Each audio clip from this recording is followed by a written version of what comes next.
추월 차선의 승자들은 레드라인에서 만들어진다. 레드라인이 무엇인가? 순수하고 불순물이 섞이지 않는 헌신을 의미한다. 돈이 열리는 나무, 사업 그리고 시스템은 하루아침에 이루어낼 수 없는 것이다. 추마가 피라미드 기계를 만드는 데는 수년이 걸렸다.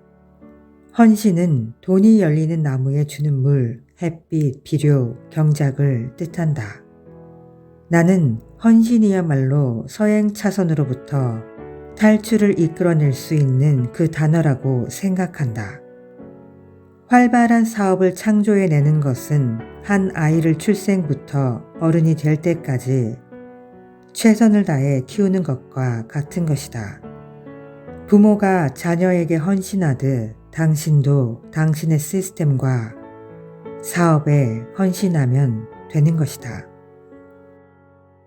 돈에 관해 이야기할 때 가장 주의해야 할 위험 신호는 모두 다 이것이다. 모두 같은 것을 하고 있다면 볼 것도 없다. 그것은 실패한다. 건축붐이 일어 모두 다 미친 듯이 주택을 구매할 무렵 나는 거꾸로 했다. 나는 집을 판 것이다. 사는 것이 유행이라면 팔아야 한다. 파는 것이 유행이라면 사거나 가만히 있어야 한다. 1990년대 후반 기술주가 치솟고 있었다. 나는 모두 다 하는 것을 따라 했기 때문에 돈을 잃었다. 거기서 큰 교훈을 얻었다.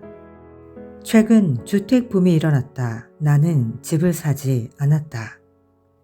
이번에는 폭락 전에 부동산 세 채를 매각했다. 주식시장이 폭락하고 주식도 폭락했을 때 나는 이미 손을 떼고 현금 방석에 앉아 있었다. 나는 모두 다 하고 있다.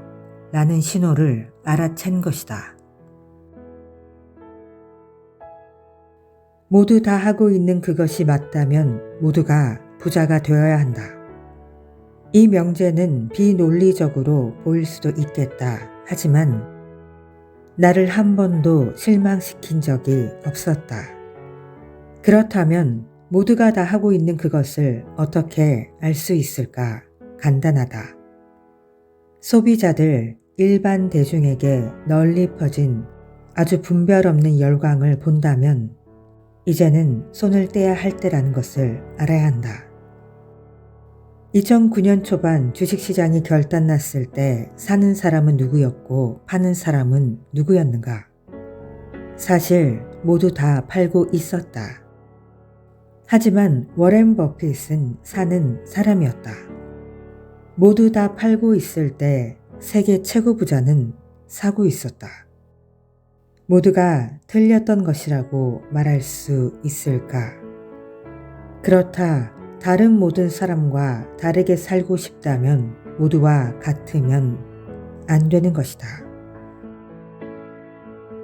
빈곤의 그 복잡한 뿌리 뒤에는 잘못된 선택이 초래한 자유시간에 대한 엉성한 평가가 자리하고 있다. 시간을 잃은 사람들, 시간의 가치를 제대로 알지 못하는 사람들이다. 그들은 불편함을 감수하는 절약자이다. 이런 사람들은 세일 상품을 사기 위해서 새벽 4시부터 월마트에서 진을 치고 기다린다. 만약 그들의 수명이 3개월밖에 남지 않았다면 베스트바이 주변에서 노숙을 할까? 6개월이나 6년의 시간이 남아 있다면 과연 어떨까? 어느 순간에 이르러야 이들은 인도 위에서 침낭을 집어들고 이렇게 말할까?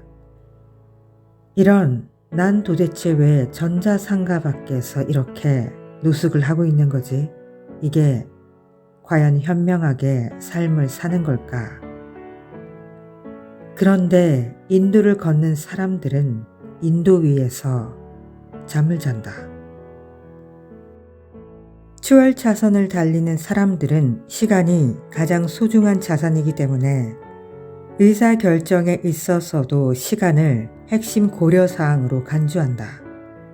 이들이 시간을 아끼는 반면에 서행 차선을 달리는 사람들은 돈을 아낀다. 인도를 걷는 사람과 서행 차선을 달리는 사람들은 돈을 의사결정에 있어서 유일한 기준으로 여기는 것이다. 그들에게 돈은 귀한 것이고 시간은 그 뒤에 밀려나서 어지러운 것들을 정리하는 것이다. 그러나 당신이 부자가 되기를 원한다면 부자의 마인드로 생각해야 한다. 무엇보다 시간이 최고라는 것이다.